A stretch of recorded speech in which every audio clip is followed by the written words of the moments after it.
ভোরবেলা চায়ের দোকানে রাফি চা বানাচ্ছে।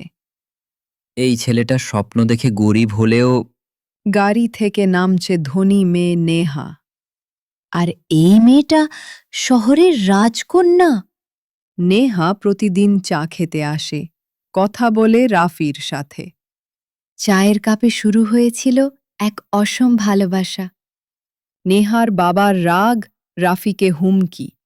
সমাজ মেনে নেয়নি, কিন্তু রাফি থামেনি।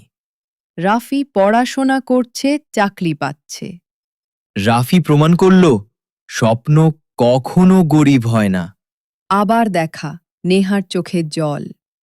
2 বছর পর ভালোবাসা আবার ফিরল।